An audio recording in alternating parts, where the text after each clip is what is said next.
नमस्कार प्रिय दर्शकों, एक बार फिर आपका स्वागत है। प्रिय दर्शकों, आज फिर एक नई कहानी, एक नया वीडियो लेकर के हम हाजिर हुए हैं।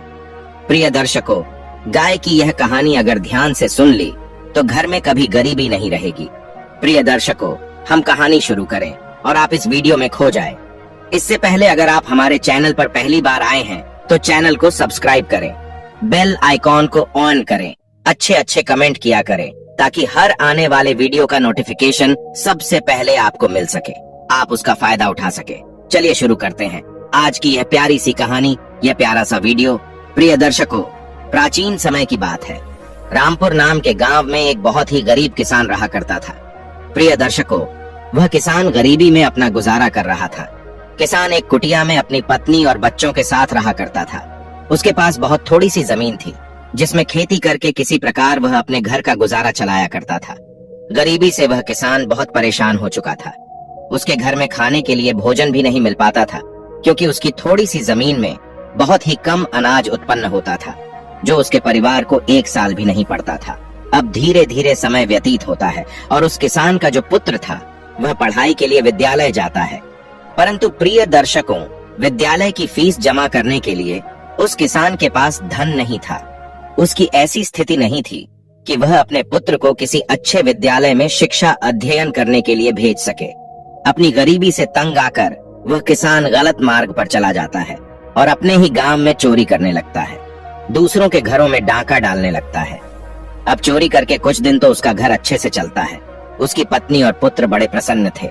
वह स्वादिष्ट भोजन करते हैं, नए वस्त्र खरीदते हैं और चोरी के पैसों से वह अपने पुत्र के विद्यालय की फीस भी जमा कर देता है। इस प्रकार का जीवन जीने में उस किसान को बड़ा आनंद आ रहा था। अब उसके पास किसी चीज की कमी नहीं थी। अच्छे वस्त्र थे, स्वादिष्ट भोजन था। इसी प्रकार वह कुछ समय तक चोरी करता है और अपना अच्छा जीवन जीता है। परंतु प्रिय दर्शकों, धीरे धीरे पूरे गांव में यह खबर फैल जाती है कि यह किसान रात्रि के समय चोरी करता है, जिस कारण उसकी गांव में बहुत बदनामी होती है और सभी लोग उसे गाली देते हैं। अब अगर किसी के घर भी चोरी होती तो वह सभी उस किसान को मारने उसके घर आ जाते। गांव वालों के डर से अब वह किसान चोरी करना छोड़ देता है और ऐसा करते ही एक बार फिर वह किसान गरीब हो जाता है। प्रिय दर्शकों, उस किसान के पास एक गाय थी जिससे वह अपने घर का पालन पोषण करता था। वह गाय बड़ी ही बुद्धिमान थी और बहुत ही ज्ञानी थी। नीति शास्त्र का उस गाय को बड़ा ही अच्छा ज्ञान था। प्रिय दर्शकों, एक दिन की बात है। वह किसान अपनी गरीबी से परेशान होकर और अपने घर के बाहर आकर बैठ जाता है और रोने लगता है।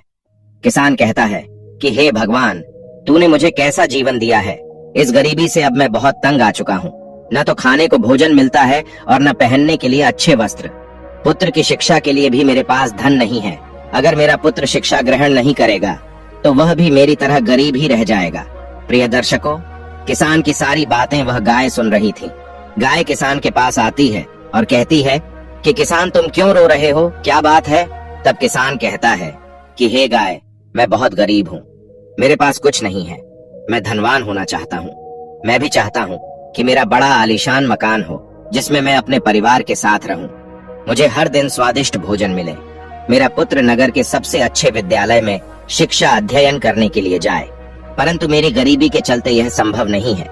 तब गाय कहती है कि किसान, तुम चिंता न करो, मैं तुम्हें एक कहानी सुनाती हूँ। अगर ये कहानी तुमने ध्यान से सुन ली तो तुम कभी गरीब नहीं रहोगे। ये कहानी एक रंग को राजा बना देती है। प्रिय दर्शकों, किसान कहता है कि हे गाय माता, तुम कहानी सुनाओ, मैं पूरा मन लगा कर के कहानी सुनूंगा। प्रिय दर्शकों, गाय अपनी कहानी प्रारंभ करती है। गाय कहती है कि हे किसान, प्राचीन समय की बात है। सुंदरपुर नाम के नगर पर राजा शेर सिंह राज्य किया करते थे। राजा शेर सिंह बड़े ही दयालु और नेक दिल राजा थे। वह अपनी प्रजा को कोई दुख नहीं दिया करते थे, हमेशा प्रजा के हित में ही फैसला लिया करते थे। नगर की प्रजा भी अपने राजा से बड़ी प्रसन्न थी। राजा के दरबार से कोई भी मनुष्य खाली हाथ नहीं लौटता था। राजा सबकी मुराद सुनता था और सबकी सहायता किया करता था। प्रिय दर्शकों, राजा शेर सिंह अक्सर अपने नगर के जंगल में टहलने के लिए जाया करता था। एक दिन की बात है, राजा अपना घोड़ा लेकर और जंगल की तरफ टहलने के लिए निकलता है। तभी राजा घुड़सवारी करता करता जंगल के बीच में जा पहुंचता है, जहां जाकर उसे किसी छोटे बच्चे की आवाज सुनाई देती है और कुछ दूरी पर उसे आग का धुआं पेड़ों के ऊपर दिखाई देता है। तब वह अपना घोड़ा कुछ आगे लेकर जाता है तो वह देखता है कि जंगल में किसी की चिता जल रही है और चिता के पास में एक बहुत ही छोटा बालक खड़ा हुआ है। राजा अपने घोड़े को और आगे बढ़ाता है।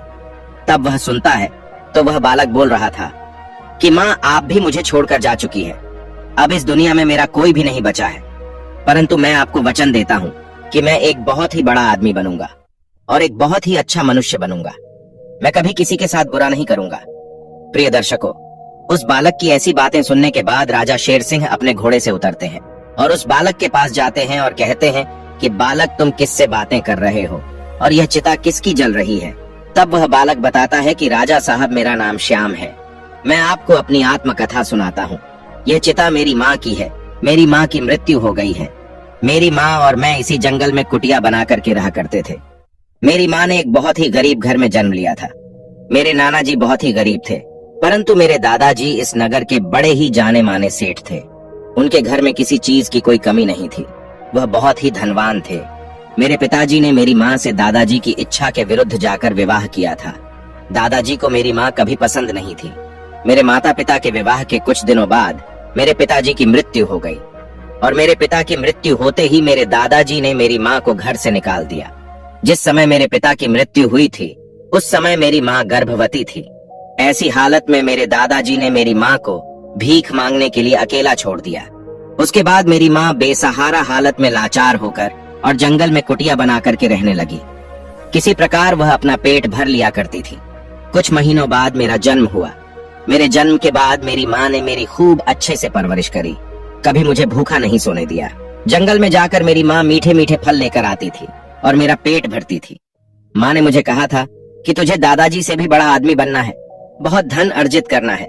कुछ समय तक मैं और मेरी माँ आराम से जंगल में रह रहे थे, परंतु अचानक आज मेरी माँ की मृत्यु हो गई। अब इस संसार में मेरा कोई भी नहीं है। मैं अपनी माँ को प्रण दे रहा था कि माँ, मैं बहुत बड़ा आदमी बनूंगा और बहुत धन अर्जित करूंगा। प्रिय दर्शकों, गाय आगे कहती है कि हे किसान। उस बालक की ऐसी बातें सुनने के बाद राजा की आंखों में आंसू आ जाते हैं। राजा को उस बालक पर बहुत ही तरस आ रहा था। वह सोच रहा था कि यह बालक कितना सुंदर है, कितना मासूम है। अब यह किस प्रकार अपना जीवन निर्वाह करेगा। मुझे इस बालक की सहायता करनी चाहिए। ऐसा सोचने के बाद राजा शेर सिंह उस बालक से कहते हैं कि श्याम, परंतु तुम इस जंगल में रहकर किस प्रकार अपनी माँ का सपना पूरा करोगे, किस प्रकार धन अर्जित करोगे। तुम मेरे साथ मेरे महल में चलो, वहाँ तुम्हें किसी चीज की कोई कमी नहीं रहेगी। मैं तुम्हें शिक्षा प्राप्त करने के लिए विद्यालय में भेजूंगा, तभी तुम आगे चलकर धनवान बन सकोगे। राजा की बात सुनकर श्याम कुछ देर सोच में पड़ जाता है। उसके बाद वह कहता है कि राजा साहब, मैं आपके साथ महल में चलने के लिए तैयार हूँ।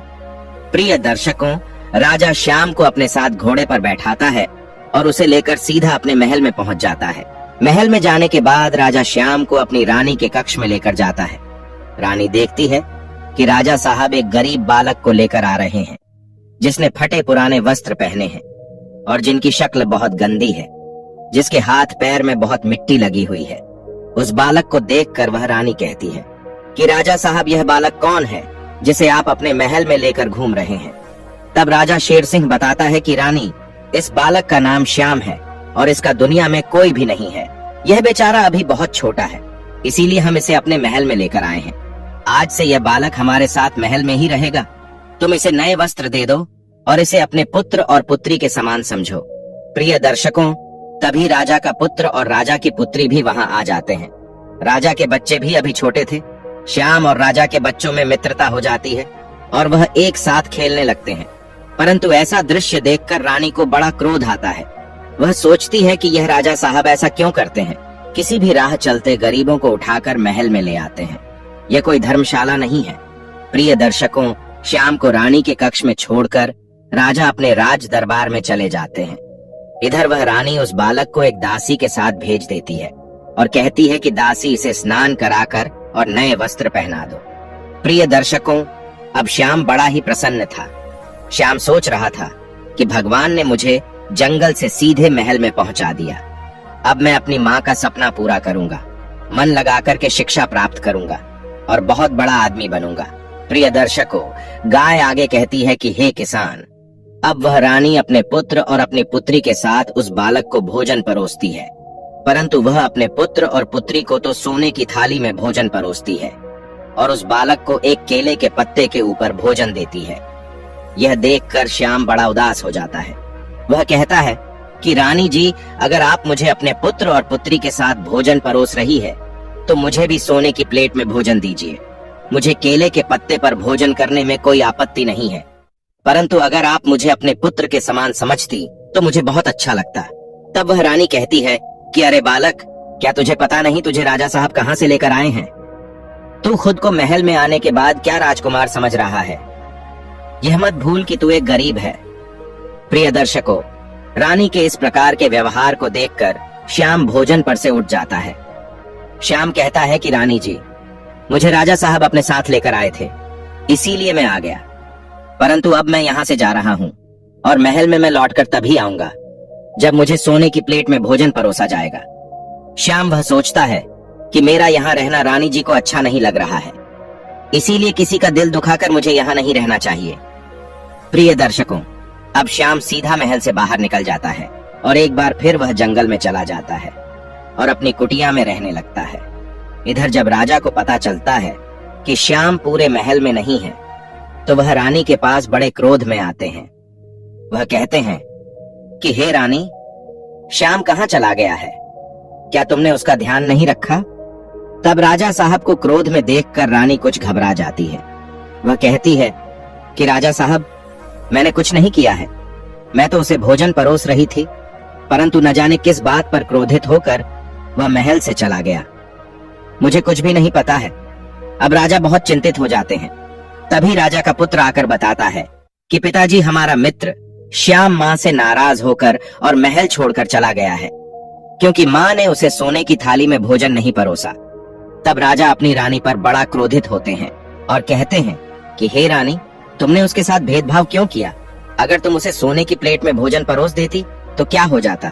तब रानी बड़ी घबरा जाती है और बात को पलटते हुए कहती है कि राजा साहब, मैं तो यह देखना चाहती थी कि केले के पत्ते पर भोजन परोसने पर वह किस प्रकार व्यवहार करता है। मैं तो उसकी परीक्षा ले रही थी। तब राजा कहते हैं कि रानी, तुम्हें ऐसा नहीं करना चाहिए था। अब तुमसे नाराज होकर वह कहीं जंगल में न चला गया हो। तब रानी कहती है कि अरे राजा साहब, उसे तो महलों की आदत लग चुकी है, वह जरूर कहीं महल में छुपकर बैठा होगा। तब राजा पूरे महल में एक बार फिर देखते हैं, परंतु प्रिय दर्शकों, श्याम महल में नहीं मिलता है। अब राजा शेर सिंह बहुत चिंतित हो जाते हैं। इधर श्याम जंगल में अपनी कुटिया के अंदर अकेला रहने लगता है, परंतु उसके पास न तो खाने के लिए भोजन था और न वस्त्र थे। अब वह अपना पेट भरने के लिए जंगल से गुजरने वाले राहगीरों को लूटने लगा। जो भी जंगल से निकलकर जाता था तो श्याम उन पर हमला कर देता और उनसे उनका सारा सामान लूट लेता था। कीमती वस्तुएं लूटकर अपने पास रख लेता। अब धीरे धीरे इस प्रकार श्याम एक बहुत बड़ा डाकू बन गया। कई लोगों को उसने मौत के घाट उतार दिया, कई लोगों की हत्या कर दी। अब सभी लोग उस रास्ते से जाने में घबराने लगे, क्योंकि सभी को पता था कि जंगल के रास्ते अगर गुजरेंगे तो डाकू हमें लूट लेगा और हो सकता है कि हमारी हत्या कर दे। प्रिय दर्शकों, गाय आगे कहती है कि हे किसान, उसी जंगल में एक साधु महाराज अपनी कुटिया बना करके रहा करते थे और अपना आश्रम चलाया करते थे। साधु महाराज जंगल में से गुजरने वाले हर राहगीर को अपने आश्रम के अंदर बुलाते थे और उसे अपने आश्रम में जलपान कराने के बाद उसे वहां से रवाना कर दिया करते थे। क्योंकि प्रिय दर्शकों, साधु महाराज बड़े ही अच्छे स्वभाव के थे। साधु महाराज का ऐसा मानना था कि सच्चा साधु वही होता है जो दूसरों की सेवा करता है, दीन दुखियों की सहायता करता है। क्योंकि प्रिय दर्शकों, साधु महाराज भी इस बात को जानते थे कि जंगल में एक डाकू रहता है जो जंगल में से निकलने वाले राहगीरों को लूट लेता है। इस कारण वह साधु महाराज सभी राहगीरों को अपने आश्रम में ले जाकर और उनकी सेवा किया करते थे। इधर प्रिय दर्शकों, आसपास के सभी नगर के लोगों को यह पता था कि जंगल में बड़ा ही खूंखार डाकू रहता है और अगर कोई भी जंगल में से अकेला गुजरता है तो वह उस पर आक्रमण कर देता है और उसे लूट लेता है। परंतु अगर कोई झुंड बना करके गुजरता है तो वह डाकू उस पर हमला नहीं करता है। ऐसा विचार करने के बाद सभी नगर वाले एक योजना बनाते हैं और वह सोचते हैं कि हमें सबको साथ में लेकर और जंगल में चलना चाहिए और उस डाकू को मौत के घाट उतार देना चाहिए। उसे लाठी से मार मार कर और उसकी हत्या कर देनी चाहिए।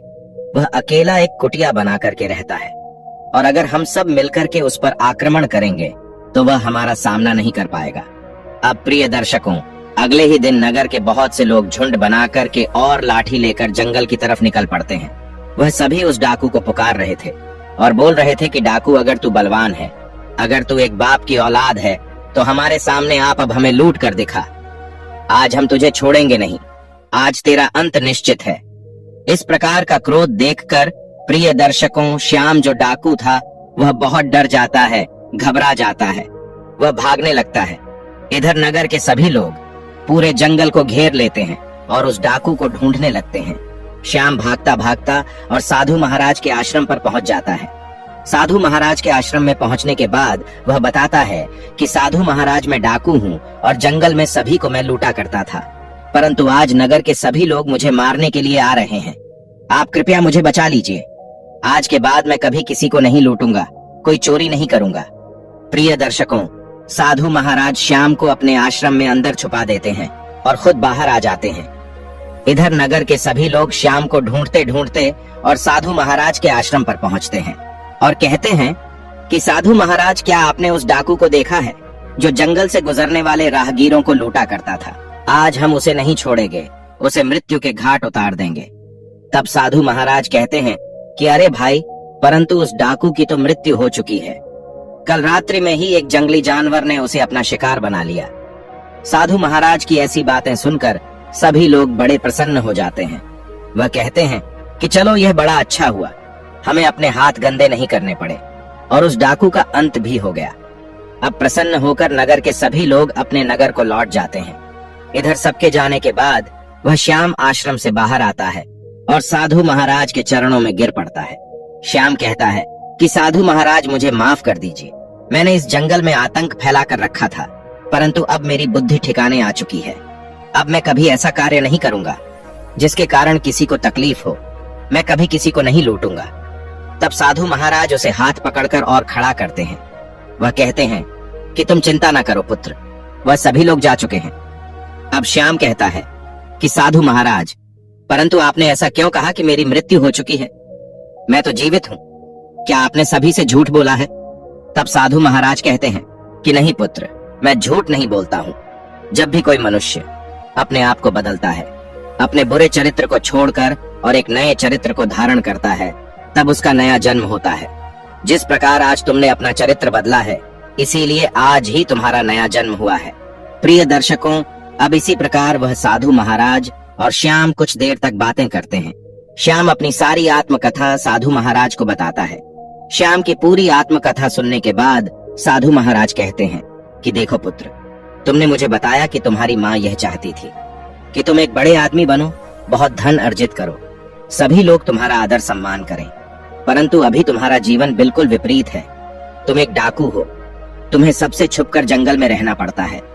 तुम्हें दिन रात यह भय लगा रहता है कि कोई आकर तुम्हारी हत्या कर देगा और संसार में कोई भी मनुष्य तुम्हारी इज्जत नहीं करता है, तुम्हारा आदर सम्मान नहीं करता है। इस प्रकार तो तुम अपनी माँ के सपने को कभी पूरा नहीं कर पाओगे। तब श्याम कहता है कि साधु महाराज, मुझे कभी शिक्षा प्राप्त ही नहीं हुई, मुझे कभी शिक्षा प्राप्त करने का अवसर ही नहीं मिला। तो आप ही बताइए, मैं किस प्रकार शिक्षा प्राप्त करता? पेट भरने के लिए मुझे जो उचित लगा मैंने वही किया, परंतु अब मैं खुद को बदलना चाहता हूँ। मैं यह चाहता हूँ कि सभी लोग मेरा आदर सम्मान करें, जिस प्रकार वह आपका आदर सम्मान करते हैं। मैं आज से बुरे कर्म छोड़कर सतमार्ग पर चलना चाहता हूँ, अपनी माँ के सपने को पूरा करना चाहता हूँ। श्याम आगे कहता है कि साधु महाराज, आप मुझे बताइए कि अगर मैं शिक्षा प्राप्त करना चाहूँ तो किस प्रकार कर सकता हूँ? कौन मुझे शिक्षा देगा? प्रिय दर्शकों, गाय आगे कहती है कि हे किसान, श्याम की इतनी बातें सुनने के बाद साधु महाराज को यह आभास हो चुका था कि यह मनुष्य अब बदलने के लिए तैयार है, इसका हृदय परिवर्तन हो चुका है। साधु महाराज श्याम से कहते हैं कि पुत्र उठो, मेरे साथ चलो। इतना कहकर साधु महाराज श्याम के हाथ में 2 बड़े बड़े पत्थर पकड़ा देते हैं और उसे अपने पीछे पीछे पहाड़ी के ऊपर चढ़ने के लिए कहते हैं। अब साधु महाराज आगे आगे पहाड़ी पर चढ़ते जाते हैं और पीछे श्याम दोनों पत्थर लेकर पहाड़ी पर चढ़ने लगता है। कुछ देर तक चलने के बाद श्याम के हाथ दुखने लगते हैं, उसे बहुत पीड़ा हो रही थी। तब वह साधु महाराज से कहता है कि गुरुजी, यह पत्थर बहुत ही भारी है, मुझे बहुत पीड़ा हो रही है। अगर आपकी अनुमति हो तो मैं एक पत्थर को नीचे रखना चाहता हूँ। तब साधु महाराज कहते हैं कि पुत्र, तुम एक पत्थर रख सकते हो। प्रिय दर्शकों, अब श्याम एक पत्थर नीचे रख देता है और एक पत्थर को लेकर पहाड़ी पर चढ़ने लगता है। अब कुछ देर और आगे चढ़ने के बाद श्याम को पीड़ा होने लगती है। अब वह एक पत्थर भी उसे बहुत भारी लग रहा था। तब वह साधु महाराज से कहता है कि गुरुजी, मैं अब एक पत्थर और लेकर नहीं चल सकता। यह पत्थर बहुत भारी लग रहा है, क्या मैं इसे नीचे रख सकता हूँ? तब साधु महाराज कहते हैं कि ठीक है पुत्र, तुम उस पत्थर को भी नीचे रख दो। अब पत्थर नीचे रखने के बाद श्याम खाली हाथ बड़े आराम से साधु महाराज के साथ पहाड़ी के ऊपर चढ़ जाता है। पहाड़ी के ऊपर चढ़ने के बाद श्याम पूछता है कि गुरुजी, आपने मुझे पत्थर क्यों दिए थे? आप मुझे क्या बताना चाहते हैं? तब साधु महाराज कहते हैं कि पुत्र, जिस प्रकार तुम पत्थरों का बोझ लेकर ऊपर नहीं आ पा रहे थे, मेरी बराबरी नहीं कर पा रहे थे, जिस प्रकार मैं चल रहा था तुम नहीं चल पा रहे थे, उसी प्रकार तुम्हारे ऊपर तुम्हारे बुरे कर्मों का बोझ रखा हुआ है। तुमने न जाने कितने लोगों की हत्या करी है, कितने लोगों का मेहनत से कमाया हुआ धन लूटा है। उन सब का श्राप, उन सब की बददुआ तुम्हारे साथ है और उसका बोझ इतना है जिसके कारण तुम मेरी बराबरी नहीं कर सकते। अगर तुम चाहते हो कि सभी लोग तुम्हारा आदर सम्मान करें और तुम अपनी माँ का सपना पूरा कर सको, उसके लिए तुम्हें सभी का विश्वास जीतना होगा। सभी को यह विश्वास दिलाना होगा कि तुम बदल चुके हो, तभी वह सब तुम्हारा आदर सम्मान करेंगे।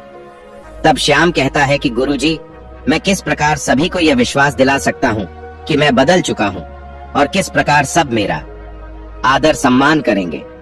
प्रिय दर्शकों, तब साधु महाराज बताते हैं कि पुत्र, तुमने सभी को लूट लूट कर बहुत सारा धन अपनी कुटिया में इकट्ठा कर लिया है। तुम सारे धन को गरीबों में बांट दो, सभी को दान कर दो। जब तुम ऐसा करोगे तो नगर के सभी लोग तुम्हारा आदर सम्मान करने लगेंगे।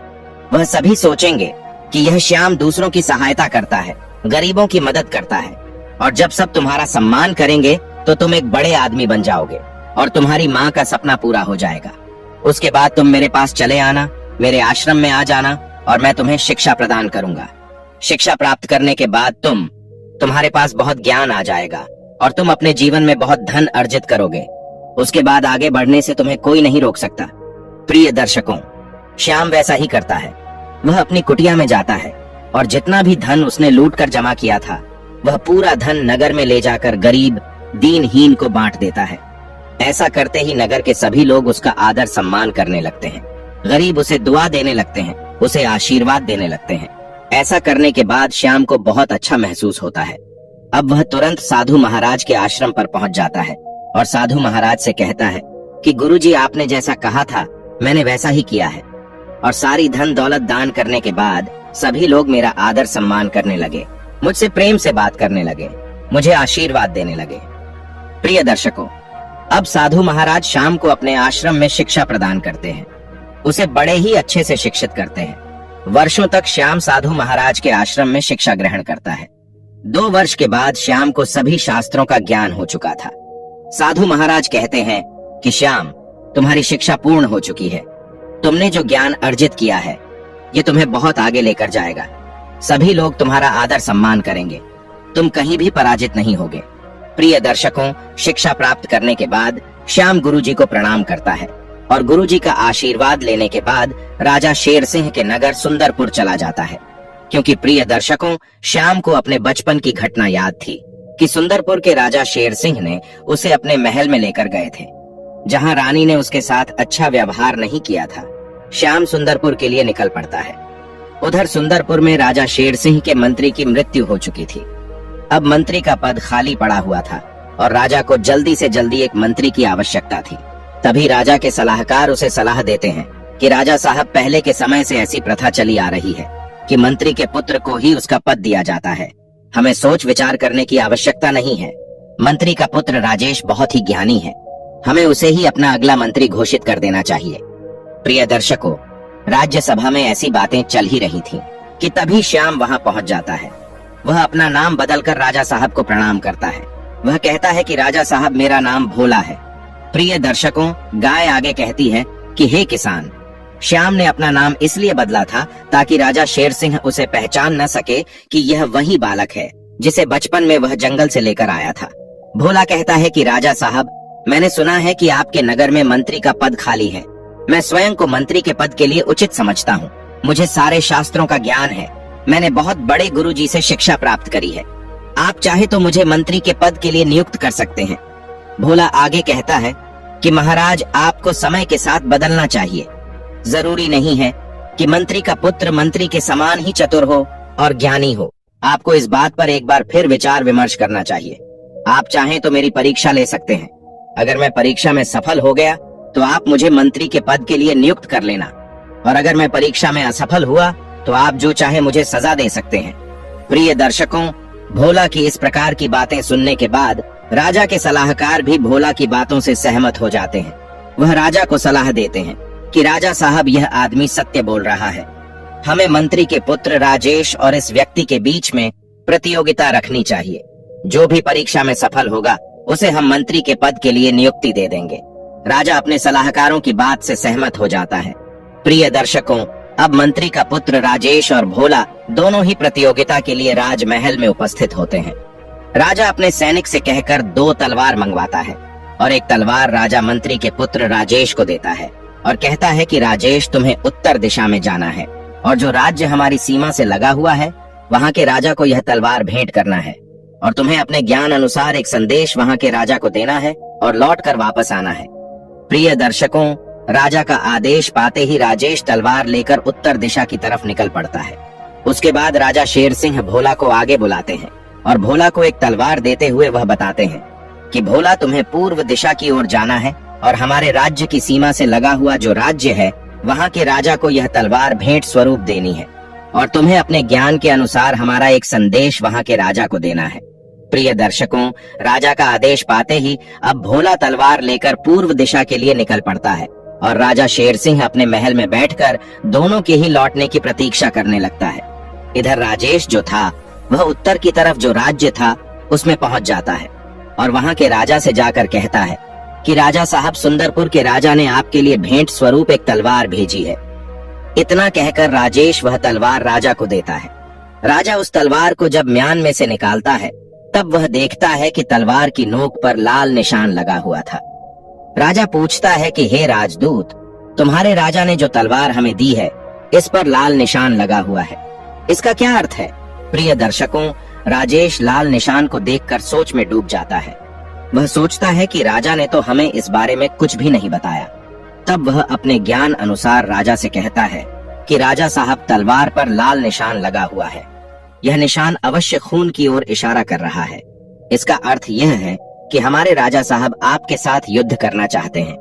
हमारे राजा साहब चाहते हैं कि आप उनसे युद्ध करें, नहीं तो अपनी हार स्वीकार करें। प्रिय दर्शकों, राजेश की ऐसी बातें सुनकर उस राजा को क्रोध आ जाता है। वह कहता है कि अगर ऐसी बात है तो हम युद्ध के लिए तैयार हैं। अब राजेश अपना संदेश देकर वापस अपने नगर सुंदरपुर के लिए निकल पड़ता है। प्रिय दर्शकों, गाय आगे कहती है कि हे किसान, भोला पूर्व दिशा वाले राज्य में पहुंच जाता है और राज्य सभा में जाकर भोला राजा साहब को वह तलवार देता है और कहता है कि राजा साहब, मैं सुंदरपुर के राजा की तरफ से आपके लिए भेंट लेकर आया हूँ। तलवार लेकर जब वह राजा उस तलवार को म्यान में से निकालता है तब वह देखता है कि तलवार की नोक पर लाल निशान लगा हुआ है। राजा भोला से पूछता है कि हे राजदूत, आपके राजा साहब ने जो तलवार हमें भेंट में दी है इसकी नोक पर लाल निशान लगा हुआ है, क्या आप हमें बता सकते हैं इसका क्या अर्थ है? प्रिय दर्शकों, अब भोला अपने ज्ञान अनुसार राजा से कहता है कि राजा साहब, इस लाल निशान का यह अर्थ है कि हमारे राजा साहब आपके साथ मित्रता करना चाहते हैं। हमारे राजा साहब शेर सिंह का ऐसा मानना है कि उनका रक्त और आपका रक्त एक समान है और हमें युद्ध करके रक्त को नहीं बहाना चाहिए। इसीलिए तलवार की नोक पर लाल निशान लगा हुआ है जो हमें याद दिलाएगा कि हमें रक्त नहीं बहाना है और मित्रता करके एक दूसरे के राज्य की सहायता करनी है, एक दूसरे के राज्य की ताकत को बढ़ाना है। प्रिय दर्शकों, भोला के मुख से राजा शेर सिंह का ऐसा संदेश सुनकर वह राजा बहुत प्रसन्न होता है। वह भोला को उपहार स्वरूप अपने सैनिकों की एक बहुत बड़ी टुकड़ी देता है और कहता है कि हे राजदूत, अपने राजा शेर सिंह से जाकर कहना कि हम उनके साथ यह मित्रता अवश्य निभाएंगे।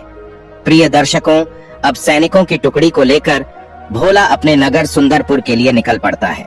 उधर राजेश जैसे ही अपने नगर के लिए निकलता है, तब उत्तर दिशा का राजा युद्ध की तैयारी करने लगता है।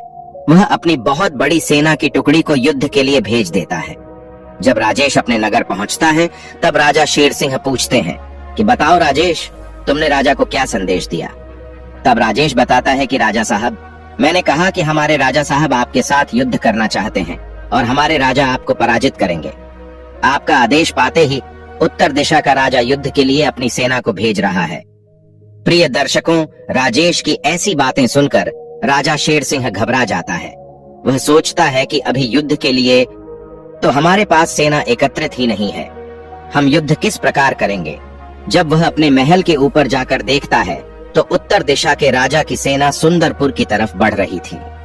कुछ ही देर में भोला भी सेना की टुकड़ी को लेकर नगर में पहुंचता है और बताता है कि राजा साहब, हमने पूर्व दिशा के राजा को आपका संदेश कुछ इस प्रकार दिया है कि आप उनके साथ मित्रता करना चाहते हैं और आपके संदेश से प्रसन्न होकर उन्होंने हमारे साथ सेना की एक बहुत बड़ी टुकड़ी भेजी है।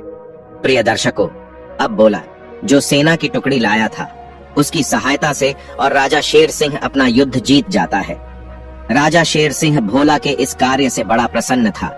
राजा कहता है कि एक उचित मंत्री वही होता है जो प्रजा की सुरक्षा के बारे में सोचे, जो शांति के बारे में सोचे।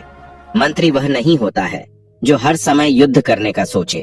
अब भोला के कार्य से प्रसन्न होकर अगले ही दिन भोला को नगर का मंत्री घोषित कर दिया जाता है। प्रिय दर्शकों, पूरी प्रजा इस बात से बहुत प्रसन्न थी कि उनका मंत्री बहुत ही चतुर, बहुत ही ज्ञानी है।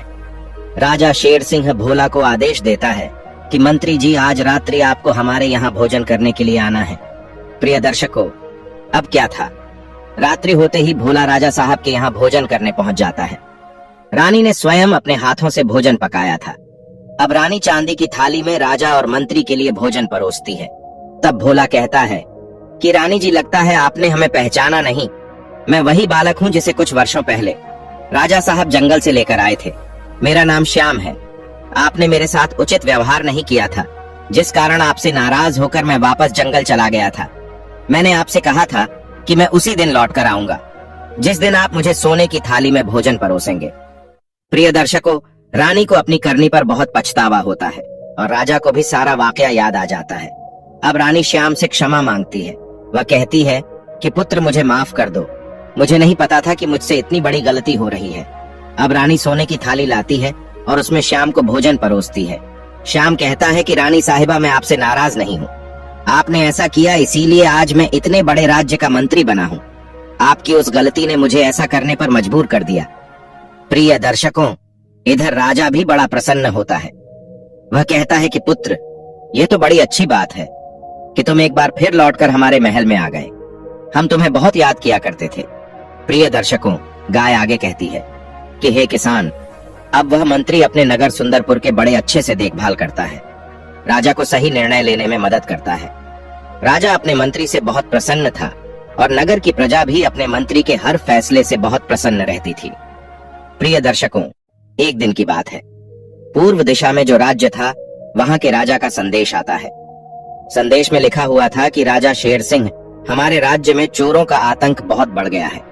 डाकू बहुत उत्पात मचा रहे हैं। आपके ज्ञानी मंत्री को कुछ दिनों के लिए हमारे राज्य में भेज दीजिए। हमें सही निर्णय लेने में समस्या हो रही है। प्रिय दर्शकों, अब श्याम अपने राजा का आदेश पाते ही दूसरे राज्य के लिए निकल पड़ता है। वहां जाकर वह कई उचित निर्णय लेता है, जिससे चोरों का और डाकुओं का उत्पात नगर में बहुत कम हो जाता है। प्रिय दर्शकों, एक दिन की बात है। राजा के दरबार में 3 मनुष्य आते हैं और वह एक बूढ़ी माँ को पकड़कर लाए थे। तीनों लोग राजा से कहते हैं कि राजा साहब, इस औरत ने हमारे पैसे ले लिए हैं और हमारा धन हमें लौटा नहीं रही है। तब राजा साहब बूढ़ी माँ से कहते हैं कि बताओ, तुमने इनका धन क्यों लिया है? प्रिय दर्शकों, तब वह बूढ़ी माँ सारी घटना बताती है। वह कहती है कि राजा साहब एक दिन यह हमारे घर आए। ये 4 लोग थे। इन्होंने हमें कुछ धन दिया था और कहा कि हम व्यापारी हैं, हमारा धन आपके घर में सुरक्षित रख लीजिए। हम या बाहर के काम से नगर से कुछ दूर जा रहे हैं, परंतु आप यह धन किसी को मत दीजिएगा। जब हम चारों साथ में आएंगे तभी आप यह धन हमें देना। अगर हम में से कोई एक आकर आपसे यह धन मांगेगा तो आप मत देना। इतना कहकर ये चारों अपने काम से चले गए। प्रिय दर्शकों, वह बूढ़ी माँ आगे कहती है कि राजा साहब, एक दिन इनमें से एक आदमी हमारे पास आया और हमसे धन मांगने लगा। तब हमने कहा कि तुम चारों साथ में जब आओगे तभी हम धन देंगे, किसी एक को हम धन नहीं देंगे कभी। उसने बताया कि वह तीनों घर के बाहर बैठे हुए हैं, और जब हमने घर के बाहर जाकर इन तीनों से पूछा, सही कि आपका साथी जो मांग रहा है, क्या मैं इसे दे दूं? तब इन तीनों ने कहा कि हाँ, दे दीजिए। तभी हमने वह धन उसे दे दिया और वह धन लेकर न जाने कहां चला गया। अब ये तीनों हमसे धन मांग रहे हैं, बताइए हम कहां से इतना धन देंगे? प्रिय दर्शकों, तब वह तीनों आदमी कहते हैं कि राजा साहब, हमें तो बहुत प्यास लग रही थी। हमने अपने साथी को पानी लेने के लिए घर के अंदर भेजा था। हमें क्या पता था कि वह धन मांग रहा है। हमने कहा कि यह जो मांग रहा है दे दो। जरूर उस धन में इस बुढ़िया ने आधा हिस्सा लिया होगा, तभी सारा धन उसे दे दिया। प्रिय दर्शकों, राजा बड़ी उलझन में फंस गए। उन्हें समझ में नहीं आ रहा था कि किसकी गलती है। न तो इन तीनों आदमियों की गलती है और न बूढ़ी माँ की गलती है। अब राजा साहब श्याम से कहते हैं कि भाई मंत्री जी, आप ही इनका निर्णय करिए, हमें तो कुछ समझ में नहीं आ रहा है। तब श्याम तीनों आदमियों से कहता है कि भाई, अपनी बूढ़ी माँ से कहा था कि जब हम चारों साथ मिलकर आएंगे तभी धन देना, परंतु आज आप 3 लोग आए हैं और धन मांग रहे हैं। आपका एक और साथी कहाँ है? जब आप उसे लेकर आएंगे तभी आपको धन मिलेगा। मंत्री का ऐसा निर्णय सुनने के बाद वह तीनों बड़े चकित रह जाते हैं। सोचते हैं कि इसने तो हमें हमारे ही जाल में फंसा दिया। प्रिय दर्शकों, वह तीनों वापस लौट जाते हैं और वह बूढ़ी माँ भी मंत्री को बहुत बहुत धन्यवाद देकर वापस लौट जाती है। मंत्री के ऐसे निर्णय से राजा बड़ा प्रसन्न होता है और ढेर सारे उपहार देकर उसे विदा करता है। अब श्याम राजसी तरीके से अपने नगर सुंदरपुर लौटता है, जहाँ उसका बहुत स्वागत होता है। प्रिय दर्शकों, इस प्रकार वह श्याम रंग से राजा बन जाता है, गरीब से बहुत धनवान बन जाता है और उसकी माँ का सपना भी पूरा हो जाता है। इतनी कहानी वह गाय उस किसान को सुनाती है और किसान को सारी बात समझ में आ चुकी थी कि किस प्रकार रंग से राजा बना जा सकता है।